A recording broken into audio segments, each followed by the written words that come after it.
Am I the a-hole for kicking my girlfriend out and potentially making her homeless after she came out to me? So I, male 25, have been dating this girl, female 23, for a year and a half. She lost her job due to COVID and didn't have any other place to go, so I asked her to move in with me even though my place is quite small. We've been growing a bit distant during the pandemic because I work long hours as the sole earner and she doesn't get to spend time with me. But my girlfriend has been spending this time with one of her friends, female 26, who happens to be bi. One day I was working an overnight shift and came back to my girlfriend waiting for me looking as if she'd been crying. I asked her what happened, and she told me that she slept with her friend last night while I was at work after having a few too many glasses of wine. She then told me that she's had feelings for girls since high school, but had always repressed them considering them to be abnormal. She then proceeded to tell me that she was now ready to come out of the closet. I had been listening patiently while she finished, despite being freaking furious on the inside. I told her that her coming out was great for her and I wished nothing but the best for her in the future, but she had to get out within the week. She then broke down crying again, saying that she didn't have any place to go and no money to pay rent. So I told her that wasn't my problem, and she needed to start looking. She cried saying she thought I was her friend.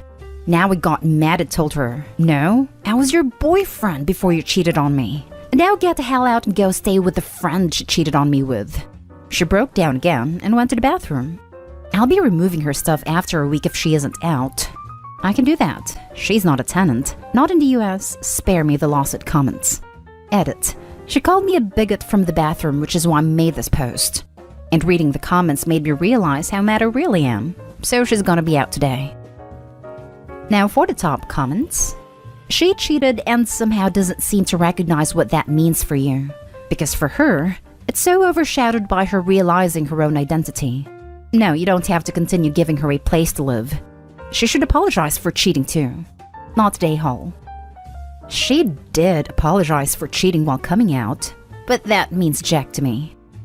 I don't understand how people come out or want to transition, and their partner knows out because they didn't sign up for that, and then the person gets angry and mad at them for noping and says all kinds of nasty stuff about them or calling them names. No one has to do that if the relationship is no longer what either one wants or is comfortable with. Not the a-hole. I never understand why people expect sympathy for coming out after they cheat on their partner. Should have figured those feelings out before she wasted your time. Such a horrible thing to do to anyone, but even crappier considering you've fed and sheltered her in her time of need. You're better than me because I would have kicked her out as soon as she confessed. I may not be that much better. I'm seriously considering it. You told her to go to her friend's place. Why isn't she packing up and doing that? Her friend doesn't have a place to share. She lives in a youth hostel. Not the a-hole. She cheated on you. Period. You don't get to pass on cheating just because you're coming out. That doesn't make the partner feel any better or make it okay. She's a cheater, and you were being more than considerate giving her a week despite her leading you on, lying to you, throughout your relationship and cheating on you. I'm thinking of making that tonight after she called me a bigot from the bathroom. Now for the next story. Am I the a-hole for telling the truth and exposing a web of lies my wife spun? My wife has been lying a lot lately. She is overly conscious of people's feelings, and she uses white lies to shift the blame onto others to lessen the blow of a situation, always to her benefit. She will find herself in situations where she wants to back out of weekend plans with her friends, or explain why she did something seemingly rude, etc. But she always blames me. My husband doesn't want me to leave this weekend, sorry, such an A. Or, I only screenshotted this conversation we had because my husband told me he wanted to see it. Sure, I can handle someone confronting me about that stuff far better than she can, as she has high anxiety when it comes to confrontation. But I'm really sick of being her scapegoat and letting people think I'm a selfish jerk. I was watching our kids this weekend while my wife hosted a bachelorette trip for her friend at my wife's aunt's lake house. Then last night, my wife calls me and says I can come over with the kids, rather than wait till early this morning like planned.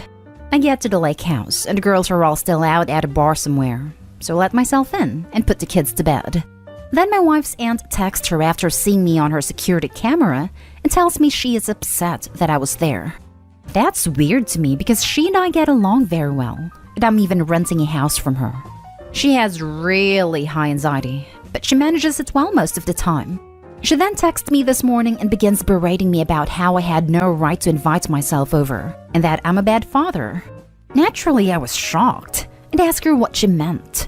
Turns out, my wife texted her saying she didn't know I was coming, and that I'm an incompetent father, and she had to help me because I didn't know how to watch my own kids. I told her that that was not true, and that my wife invited me to come because she knew it was closer to my work, and I could sleep in rather than get up early to bring the kids.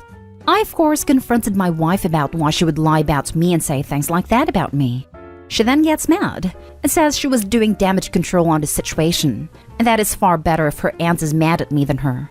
So now we're fighting because I, of course, don't appreciate being put in that situation, but my wife thinks it was a necessary sacrifice to keep her aunt happy with her. Not today, Hall. Hold up. You need a big wake-up call. Those are not white lies. This is not a small issue to be mulling over in AITA to blow off steam before returning to the status quo in your real life. Your wife badmouths and undermines you to seemingly everyone who matters in her life, to the point where they think you are a terrible father and husband. This is nefarious, dangerous, and outright inexcusable. It has already gotten to the point where she is way past believing her own lies, and the foundation is set where everyone in your mutual support network is against you. But how can you blame her family for being so ferociously against you, when it has been established that you are consistently behaving like a monster for months now? You could literally be one bad panic lie away from losing your kids or getting arrested for abuse. Look out for yourself. Think of your kids. Even for her to stop this now is not enough. This web of venomous lies needs to be reversed and burned to the root. Yes, that is a huge lie, not a white lie. She completely lied to everyone to get you in trouble. That is awful. She set you up for some reason. I think she's trying to find a way out of the relationship. She uses white lies to shift the blame onto others. That's not a white lie. That's just a lie. Not today, Hall. What are you doing in this relationship? It just started recently. At least I think it did. I've only just started to catch her doing it. Plus we have kids, so leaving is much harder. And I love her, of course. Not today, Hall. If this just started recently, you should be concerned that she is making an exit plan. Painting you as controlling and incompetent with your children may cost you custody and even significant visitation. Holy crap. I'm not sure therapy would even help, to be honest. She just sounds like an overall crappy, toxic person, and you need to get yourself and your poor kids away from her. I mean, damn, that's just messed up. Not today, Hall, but your wife sure is. Next story. Am I the a-hole for telling my boyfriend I can't afford to feed his kids right now? I really need the unbiased opinion of internet strangers that accept any adult judgment. For context, my boyfriend 36 male and my son and I 36 female live together, and for the moment, I'm the main breadwinner. Boyfriend pays his portion of the rent and then I pay for everything else. Food, utilities, my portion of the rent, fuel, basically everything else. And I have to budget like crazy to cover everything. I don't have a great salary, but better than his. He's working on bettering his situation, and I support us with an open heart. No resentment and no expectations on repayment. He has 2 kids from a previous relationship that visit us semi-regularly when he's off work. So, on to the issue. Last week, he kind of sprung it on me that his kids were coming to stay the night. I asked him nicely to let me know a bit sooner next time so that I could work my money situation. I reworked some things to feed all of us, and everything is good. I made a load of pancakes. Then yesterday, he tells me they are coming again. I think that his ex is asking, and I ask if it's after I get paid. He says no, it's not. So I say as gently as I can that it's the end of the month, and I can't really afford 2 extra mouths right now, and I'm having to borrow to make ends meet for the week as it is. He blows up. Says he doesn't see his kids, and it's not my responsibility and he'll sell his car for money if he has to. I love him and I love his kids, but the reality of the situation is that I can literally not feed them 2 right now. I know it's just 2 kids and a few extra meals, but it's the reality of our situation, and one of the kids is a preteen that eats more than I do some days, and that's okay. Please bear in mind that boyfriend has no money at all for extra anything.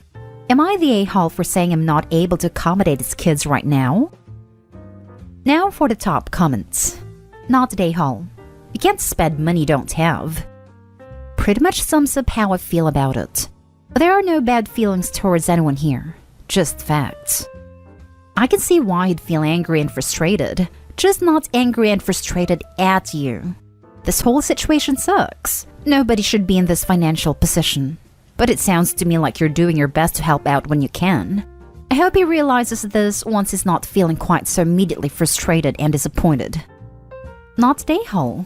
Quick question. If he acknowledges that they're not your responsibility, exactly why is he mad? It just seems like he and the children's mother want a bum off of you, / dump their kids in your lap whenever they want with no lip from you. That's not the kid's fault, but it's not your problem either. Worry about you and your baby. Budget for you and your baby. He's a grown man.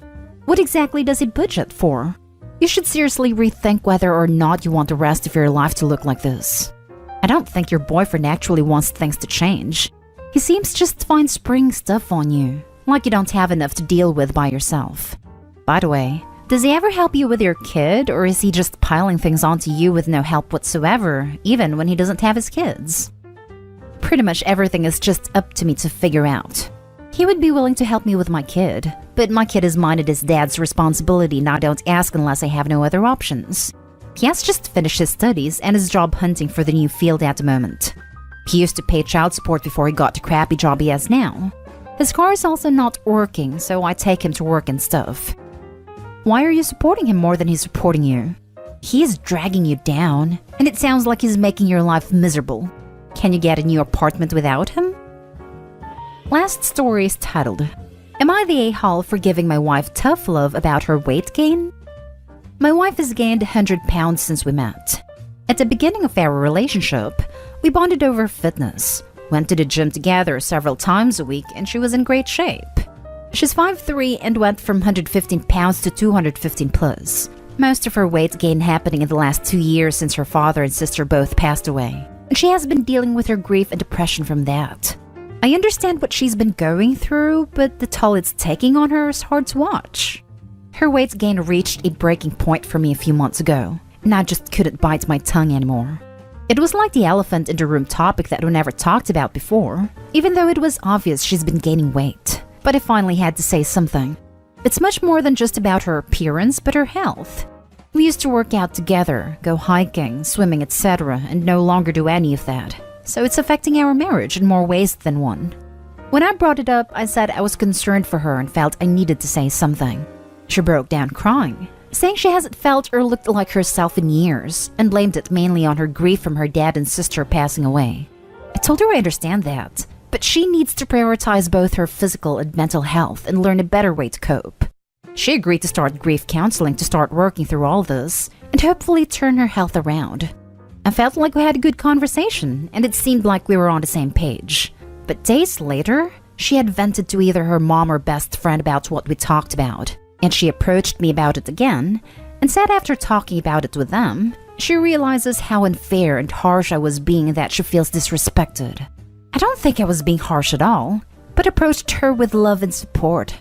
I know weight is a sensitive issue, but how long was I supposed to ignore it for? It's been 4 days and she hasn't spoken to me since then because she said I need to apologize, but I don't think I need to. Am I the a-hole? You're the a-hole. Her weight gain reached a breaking point?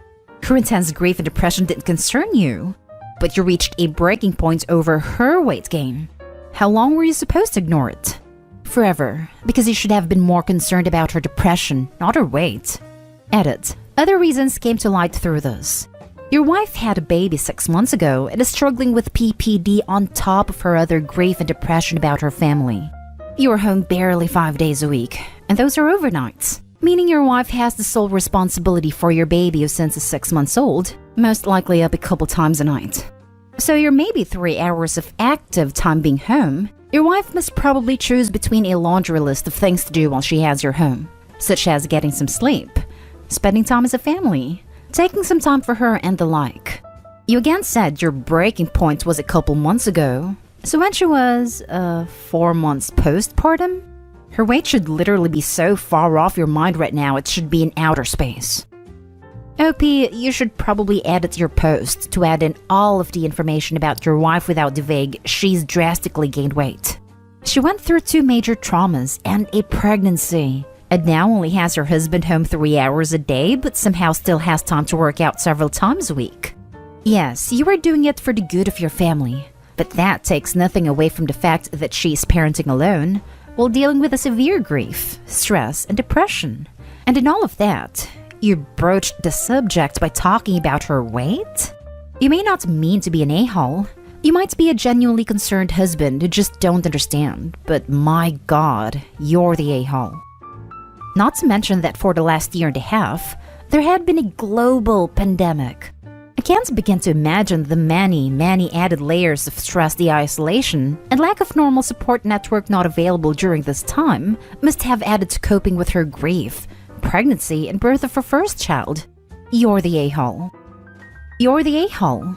Edited to add that Opie didn't bother to mention she's also postpartum with a 6-month-old baby and is only home 3 hours a day. Your wife has suffered 2 huge losses, is obviously grieving and suffering depression, and thusly you think reducing her self-esteem is a great idea. You may want to seriously ask yourself whether you're doing anything verbally or emotionally to contribute to her depression and binging. Overeating can be an emotional reaction for many who turn to food to fulfill something that is missing or to cope with harsh criticism. You seem to think grief has a time limit as well. You claim to care about her health and mental status, but you've clearly caused her pain. You're more concerned with being right than her obvious distress. You went into the conversation not referencing concern for her depression or grief, but her weight. Sounds like you wouldn't care about either if she pursued grief counseling should she still weigh 115 pounds.